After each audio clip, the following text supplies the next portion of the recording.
இந்த லெபனானுடைய யுத்த நிறுத்தம் 10 நாட்கள் நீடிக்கிற அந்த காலகட்டத்துக்குள்ள ஹொர்முஸ் நீர்நிலை முற்றுமுழுதாக திறக்கப்பட்டிருக்கும். பாகிஸ்தான் தலைநகர் இஸ்லாமாபாத்தில் பாதுகாப்பு ஏற்பாடுகள் மேலதிகமாக பலப்படுத்தப்பட்டு கொண்டிருக்கின்றன என்கிற செய்திகள் வெளியாகி இருக்கிறது. ஏற்கனவே 10,000 ஃபோர்ஸஸை பாகிஸ்தான் தலைநகர் இஸ்லாமாபாத்தில் பாகிஸ்தானுடைய அரசு நிலைநிறுத்தி இருக்கிறது. அமெரிக்காவுக்கும் ஈரானுக்கும் இடையிலான பேச்சுவார்த்தை காரணமாக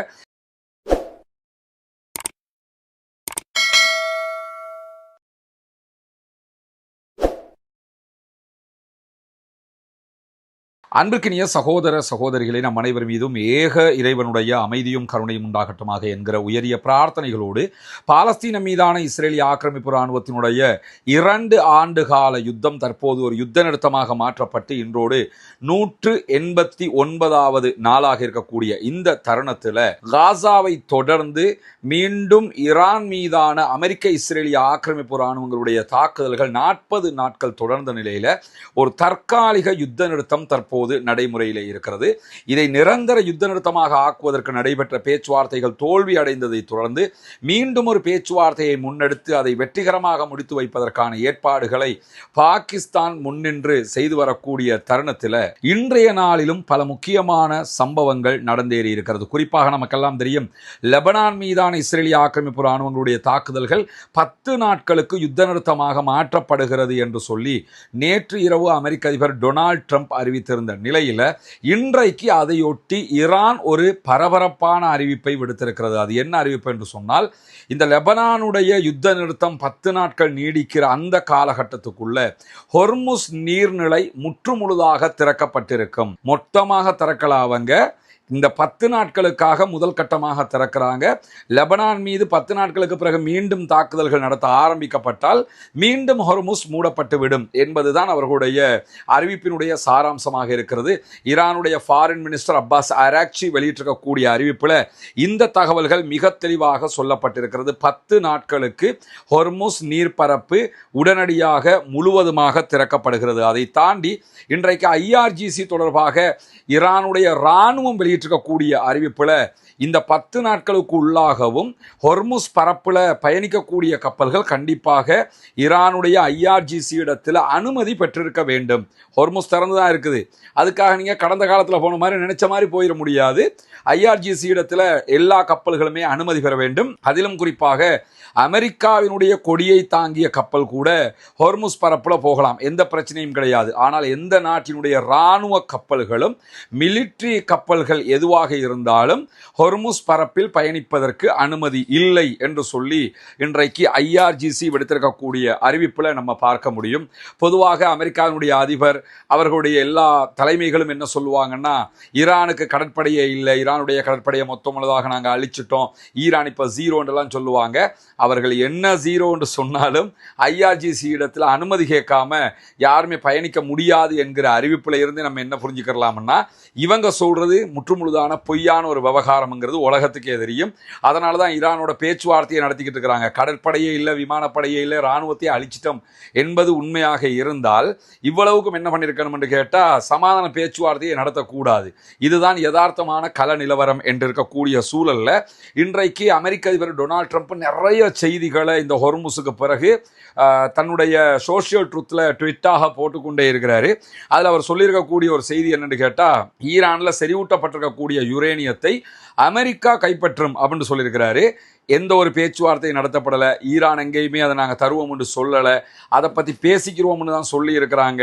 பேச்சுவார்த்தையில் தான் அது முடிவாகும் என்கிற நிலையில் அதை நாங்கள் கைப்பற்றுவோம் என்று தன்னிச்சையாக அவர் அறிவித்திருக்கிறார். ஈரான் இதை கண்டித்திருக்கிறது. பேச்சுவார்த்தைகள் நடத்தப்படாமல் நீங்களாக எதையாவது பேசிக்கொண்டிருந்தால் அது பேச்சுவார்த்தைக்கு முட்டுக்கட்டையாகும் என்பதை உடனடியாக இன்றைக்கு ஈரானுடைய அறிவிப்பில் நம்ம பார்க்க முடிகிற அதே நேரத்தில் எந்த வகையிலையும் ஹொர்முஸில் பணம் வசூல் செய்வதற்கு, அதாவது ஒரு டோல்கேட் போடுவதற்கு அனுமதிக்க மாட்டோம் என்று அமெரிக்கா சொல்லி இருக்கிறது. அதுவும் பேச்சுவார்த்தையில் தான் பேசணுமே தவிர இந்த சோஷியல் ட்ரூத்தில் ட்வீட் போடுறதுனால அது முடிவுக்கு வராது. ஆனால் அவர் ட்வீட் போட்டுக்கிட்டு இருக்கிறார் என்பதை புரிந்து கொள்ளுங்கள். அதை தாண்டி அமைதி ஒப்பந்தம் கையெழுத்தாகிற வரைக்கும் நாங்கள் ஹொர்முஸை நாங்கள் பிளாக் பண்ணி வச்சிருப்போம் அப்படின்னு சொல்லி அமெரிக்க அதிபர் சொல்கிறாரு. நீங்கள் ஆல்ரெடி பிளாக் பண்ணியே எந்த பிரச்சனையும் வரலை. அவங்க தாராளமாக தங்களுடைய கப்பல் போக்குவரத்தை செஞ்சுக்கிட்டு தான் இருக்கிறாங்க. இப்போ மேலே மேலதிகமாக பிளாக் என்று அறிவிக்கிறதுனால மட்டும் அவங்களுக்கு ஏதாவது குறவதில் போகுதான்னா எதுவுமே கிடையாது. உலகத்தில் பத்திரிகைகளுக்கு ஒரு செய்தியாக இருக்குது, நாங்கள் ஹொர்முஸை மூடி வச்சிருக்கிறோம் அப்படிங்கிறது. அதை தாண்டி அதனால் ஈரானுக்கு எந்த பாதிப்பும் கிடையாது. ஈரானுடைய கப்பல்கள் பயணம் செய்து கொண்டே இருக்கிறது. நேற்றைய நம்முடைய வீடியோவிலையும் சொல்லியிருந்தோம், 90 லட்சம் பேரல்கள் அளவுக்கு அவர்களுடைய பெட்ரோல் விற்பனை இந்த காலகட்டத்திலையும் நடந்திருக்கிறது என்பதுதான் ஆச்சரியமான பேருண்மையாக இருக்கக்கூடிய சூழல்ல தான் இன்றைக்கு மேலதிகமாக அமெரிக்க அதிபர் சொல்லியிருக்கக்கூடிய இன்னும் ஒரு தகவல் என்ன சொல்றாருன்னா, ஹொர்முஸை நாங்க இனிமே மூட மாட்டோம் என்று எங்களுக்கு ஈரான் வாக்குறுதி தந்திருக்கிறது. அதாவது அவருடைய பதிவுகளை எல்லாம் நீங்கள் பார்த்தீங்கன்னா, ஈரான் சரணடைந்து விட்டது, ஈரான் முடிந்து விட்டது, ஈரானை அழிச்சிட்டோம், ஈரானை துவச்சிட்டோம், இப்படி தான் சொல்லுவார். இதை நம்பி இங்கே இந்த ஈரானை எதிர்க்கிறோம் பேர் வழி சவுதிக்கு தான் நாங்கள் முக்கு கொடுப்போம்னு சொல்லக்கூடிய ஒரு கூட்டம் என்ன பண்ணணும்னு கேட்டால், அந்த அவருடைய பதிவுகளை எல்லாம் அவர் ஏதோ தேவதூதர் மாதிரி நினச்சிக்கிட்டு அதை எடுத்து ஃபேஸ்புக்கில் போஸ்டாக போட்டுக்கிட்டே இருப்பாங்க. டொனால்ட் ட்ரம்ப் யாருங்கிறது உலகத்துக்கே தெரியும். குடிகாரண்ட பேச்சு விடிஞ்சா போச்சும்பாங்க. டொனால்ட் ட்ரம்ப்போட பேச்சு அப்பவே போயிடுச்சு. அந்த ஆள் உட்காந்துக்கு வீட்டில் ஒன்றும் வேலை செய்யாத ஆட்கள் இருப்பாங்கல்ல, அது மாதிரி உட்காந்துக்கிட்டு எதையாவது எழுதிக்கிட்டு இருப்பார். இதை நம்பி இவங்க போட்டுக்கிட்டு இருப்பாங்க. அவர் என்ன சொல்கிறாருன்னு கேட்டால், ஹொர்முஸ் ஜலசந்தியை நாங்கள் மூடவே மாட்டோம்னு சொல்லி ஈரான் ஒப்புக்கொண்டு இருக்குது அப்படின்னு இருக்கிறாங்க. இது ஈரான் ஹொர்முஸ் ஜலசந்தியை பொறுத்தவரையில் ஈரான் ஏற்கனவே பல விடுத்தம் எச்சரிக்கை விடுத்திருக்கிறது. மீண்டும் ஈரான் மேலே அட்டாக் பண்ணால் மூடாமல் இருந்துருவானா? மூடாமல் இருப்பதாக அவர்கள் வாக்குறுதி தந்திருக்கிறார்கள்னா மூட மாட்டானா, அது ஓப்பனில் தான் இருக்கும். என்னைக்காவது நீங்கள் அட்டாக் பண்ணீங்கன்னா திருப்பி மூடி விட்டுருவான். இதுதானே நடக்க போகுது. ஆனால் உட்கார்ந்துக்கிட்டு எங்களுக்கு ஈரான் அதை சொன்னது இதை சொன்னதுன்னு சொல்லி அவர் இந்த மாதிரி பதிவுகளை எல்லாம் போட்டுக்கொண்டிருக்கக்கூடிய நிலையில் ஹொர்முஸ் பகுதிகளில் கன்னி வெடிகள் போடப்பட்டிருக்கிறது. ஈரான் சார்பாக கன்னி வெடிகள் பதிக்கப்பட்டிருக்கிறது. இந்த ஹொர்முஸ் தற்போது மொத்தமாக 10 நாட்களுக்கு ஓப்பன் பண்ணப்பட்டிருந்தாலும் இந்த நேரத்தில் IRGC கேட்டுட்டு தான் நீங்கள் பயணிக்கணும் என்று சொல்லி ஈரான் சொல்றதுக்கான அடிப்படை காரணம் என்னன்னு கேட்டால், அங்கே கன்னி வெடிகள் இருக்கிறதுனால அவங்களுக்கு IRGCக்கு தான் தெரியும் எந்தெந்த பகுதிகளில் கன்னி வெடி இருக்குது சொல்லி. எனவே அவர்கள் அந்த பகுதியால கப்பல் போகாத, இந்த பகுதியால போ, இங்க போனா மாட்டிக்கிருவ, அங்க போனா மாட்டிக்கிருவேன்னு சொல்லி என்ன பண்ணுவாங்கன்னு சொன்னா அவர்களுக்குரிய இன்ஸ்ட்ரக்ஷனை கொடுத்து கொண்டே இருப்பாங்க. அதுக்காகத்தான் நீங்க எங்கள்கிட்ட பேசாம போயிடக்கூடாது அப்படின்னு சொல்லி அனுமதி வாங்கிட்டு போகணும்னு சொல்லி IRGC சொல்றாங்க. இந்த நிலையில் இந்த கன்னி வெடிகள் எல்லாம் எப்போது அகற்றப்படும் என்பதையும் இன்றைக்கு IRGC சொல்லி இருக்கிறது.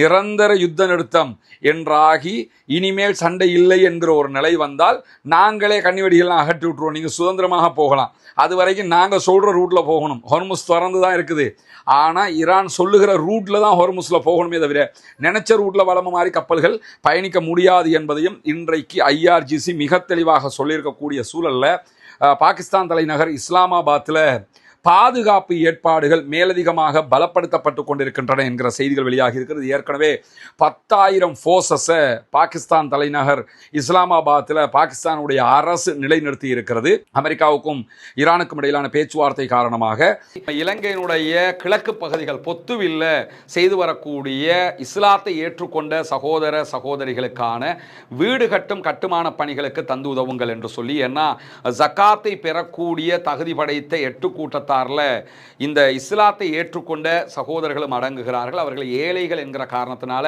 அவர்கள் மிஸ்கீன்கள், அதே போன்று ஃபக்கீர்கள் பட்டியலையும் வருவாங்க. மொத்தத்தில் ஜகாத் பெறக்கூடிய 8 கூட்டத்தில் 3 கூட்டத்தினுடைய நன்மைகள் அவர்களுக்கு கொடுக்கக்கூடிய உதவிகளால் நமக்கு கிடைத்துவிடும் என்கிற செய்திகளை உங்களுக்கு நம்ம தொடர்ந்து சொல்லிக் கொண்டு வந்தோம். அங்குள்ள காட்சிகளையும் நம்ம காட்டியிருந்தோம். ஏற்கனவே 5 வீடுகளை நம்ம கட்டி கையளிச்சிருக்கிறோம். அந்த காட்சிகள் எல்லாம் தொடர்ந்து நீங்கள் பார்த்து வருகிறீர்கள். அதை தாண்டி இன்னும் 9 வீடுகள் கட்ட வேண்டிய தேவை இருக்கிறது. மொத்தம் 14 வீடுகள் என்கிற தகவல்களை உங்களுக்கு நம்ம சொல்லி வந்தோம். அதற்கான உதவிகளை நீங்கள் தொடர்ந்து வழங்கி வருகிறீர்கள். உங்களுடைய ஜக்காத்து தான தர்மங்களை தந்து வருகிறீர்கள். அந்த அடிப்படையில் தற்போது நம்ம 6வது வீட்டை கட்டுகிற பணியை ஆரம்பித்திருக்கிறோம். அதனுடைய காட்சிகளை தான் நீங்க முன்னாடி பார்க்கிறீங்க. நீங்கள் தரக்கூடிய உதவிகளை கொண்டுதான் மக்களுக்கு தேவையான ஏழை எளிய மக்களுக்கு உரிய எல்லா காரியங்களையும் நம்ம பண்ணி வர்றோம். தித்வா புயலுக்கான பணிகளாக இருந்தாலும் சரி, அதற்கு பிறகு வாட்டர் டேங்கை நம்ம ஓப்பன் பண்ணி கொடுத்ததாக இருந்தாலும் சரி, மற்ற எல்லா பணிகளும் நீங்கள் தரக்கூடிய ஜகாத்து தான தர்மங்களை கொண்டு ஏழைகளுக்கு முறையாக செய்யப்பட்டு வருகிறது என்பது உங்களுக்கு தெரியும். அந்த அடிப்படையில் தான் தற்போது அல்ஹம்துலில்லாஹ் 6வது வீடை கட்டுகிற பணியை நம்ம ஆரம்பிச்சிருக்கிறோம். இந்த பணி தொடர்ந்து நடைபெற்று 14 வீடுகளும், மீதி இருக்கக்கூடிய 9 வீடுகளும் கட்டி முடிக்கப்பட வேண்டும் என்பதுதான் என்னுடைய பிரார்த்தனையும் நிச்சயமாக உங்களுடைய பிரார்த்தனையாகவும் இருக்கும். எனவே இந்த பணியை சிறப்பாக முடிப்பதற்காக தொடர்ந்தும் உங்களுடைய உதவிகளை வாரி வழங்குங்கள் என்கிற கோரிக்கை இந்த இடத்திலே முன்வைத்துக் கொள்கிறேன். எனவே மேலதிகமாக இன்னும் 10,000 போர்சஸை அவங்க நிலைநிறுத்துறாங்க. 20,000 படை வீரர்கள் பாகிஸ்தான் தலைநகரில் மட்டுமே குவிக்கப்பட்டிருக்கிறாங்க. காரணம், ஈரானுக்கும் அமெரிக்காவுக்கும் இடையிலான பேச்சுவார்த்தை மீண்டும் நடக்க இருக்கிறது. எனவே இதனுடைய நேரம் இன்னும் கன்ஃபார்ம் பண்ணப்படலை. ஆனால் இஸ்லாமாபாத்லாம் பேச்சுவார்த்தை நடக்க போகுதுங்கிறது இதன் மூலமாக நம்ம புரிந்து கொள்ள முடிகிறது. இதை தாண்டி இந்த பேச்சுவார்த்தைக்காக உலக தலைவர்களையும் பார்வையாளர்களாக அழைத்திருக்கிறது பாகிஸ்தான். இலங்கையினுடைய அதிபராக இருந்தாலும் சரி, சர்வதேச நாடுகளுடைய அதிபர்களாக இருந்தாலும் சரி, யாராக இருந்தாலும் இந்த பேச்சுவார்த்தைக்கு பார்வையாளர்களாக தங்களுடைய பங்களிப்பை செலுத்த முடியும் என்று இன்றைக்கு அழைப்பு விடுத்திருக்கிறார். அதே நேரத்தில் பாகிஸ்தானுடைய வெளியுறவு செயலாளர், வெளியுறவு அமைச்சகத்தினுடைய செய்தி தொடர்பாளருடைய கூற்று பிரகாரம் அணுசக்தி துறையில ஒரு திருப்பு முனை ஏற்படலாம் என்கிற செய்திகள் கசிந்து கொண்டு இருக்கின்றன. ஏன்னா அமெரிக்கா 20 ஆண்டுகளுக்கு யுரேனியத்தை ஈரான் செறிவூட்டக்கூடாதுங்கிற ஒரு கோரிக்கையை வைக்கிறாங்க. இதே நேரம் ஈரான் நாங்கள் அது 5 வருஷத்துக்கு செய்ய மாட்டோம், அதுக்கு பிறகு நாங்கள் செஞ்சுக்கிறோங்கிறாங்க. இதுல ஏதோ ஒரு பாரிய மாற்றம் ஒன்று நடைபெற இருக்கிறது என்கிற தகவல்கள் தான் வந்திருக்கிறது. சில நேரங்களில் ஓகே நாங்கள் 20 வருஷத்துக்கே நாங்கள் பண்ண மாட்டோம் என்று கூட ஈரான் சொல்வதற்கு வாய்ப்பு இருக்கிறது. அதே போன்று அவர்கள்ட்ட செறிவூட்டப்பட்ட யுரேனியத்தை நாங்கள் ஒரு 3ஆம் உலக நாட்டுக்கு தந்துடுறோம் அப்படின்னு சொல்றதுக்கு வாய்ப்பு இருக்கு. இல்லைன்னா நாங்களே டிஸ்ட்ராய் பண்ணிடுறோம்னு சொல்றதுக்கும் வாய்ப்பு இருக்கிறது. இல்லை நாங்கள் வச்சுக்கிடுவோம்ங்கிற ஒரு முடிவுக்கு வர்றதுக்கும் வாய்ப்பு இருக்கிறது. ஏதோ ஒரு வகையில் இந்த அணுசக்தி பிரச்சனையில் ஒரு பாரிய மாற்றம் ஏற்பட போகிறது என்கிற செய்திகள் இன்றைக்கு வெளியாகி இருக்கிறது. அந்த பேச்சுவார்த்தைகள் தான் நாம் புரிந்து கொள்ள முடிகிறோம். அதே நேரத்தில் அமெரிக்காவினுடைய முற்றுகை இருக்கக்கூடிய நேரத்திலேயே இன்றைக்கும் ஈரானுடைய எண்ணெய் மற்றும் சரக்கு கப்பல்கள் ஹொர்முஸ்ல பயணித்துக் கொண்டிருக்கின்றன என்கிற தரவுகள் வெளியாகி இருக்கிறது. குறிப்பாக ஈரானுடைய கார்க் தீவுகளில் இருந்து 5 மில்லியன் பீப்பாய்களை ஏற்றுக்கொண்டு பயணிக்கிற கப்பல் இன்றைக்கு ஹொர்முஸை தாண்டி போக வேண்டிய இடத்தை நோக்கி பயணித்துக் கொண்டிருக்கிறது என்கிற தகவல்கள் வெளியாகி இருக்கிறது. 5 மில்லியன் 50 லட்சம் பெரல்களை கொண்ட கப்பல் இன்றைக்கு பயணித்துக் கொண்டு, அப்போ இவ்வளவு பெரிய எண்ணெய் டேங்கராக இருக்கும்னு யோசிச்சு பாருங்க. 5 லட்சம் பெரல் கச்சா எண்ணெய் ஏற்றிக்கிட்டு ஒரு கப்பல் பயணிச்சுக்கிட்டு இருக்குது. அந்த கப்பலையும் அமெரிக்காவால் தடுக்க முடியலை என்கிற செய்திகள் வெளியாகி இருக்கக்கூடிய நேரத்தில் தான் இன்றைக்கு ஈரானுடைய அதிபர் மசூத் பெசக்ஷியன் ஊடகங்களில் பேசியிருக்கிறார், தொலைக்காட்சியிலே உரையாற்றி இருக்கிறார். அதிலே அவர் சொல்லும்போது லெபனானில் யுத்த நிறுத்தத்தை செய்வதற்கு இஸ்ரேல் நிர்பந்திக்கப்பட்டிருக்கிறது அப்படின்னு சொல்லி இன்றைக்கு தன்னுடைய கிண்டலான ஒரு செய்தி அவர் சொல்லி இருக்கிறார். நாங்கள் விடமாட்டோம், நாங்கள் அப்படி செய்வோம் இப்படி செய்வோம் என்றெல்லாம் சொல்லி கொண்டிருந்த இஸ்ரேலிய பிரதமர் பெஞ்சமின் நெத்தன்யாகுடைய முகத்திலே கரியை பூசிய விதமாக தற்போது யுத்த நிறுத்தம் ஏற்பட்டிருக்கிறது. ஆல்ரெடி 2 வருஷம் காசாவில் சண்டை பிடிச்சி ஒரு சின்னஞ்சிறு இராணுவத்திடத்தில் படு தோல்வி அடைந்திருந்தது இஸ்ரேல்.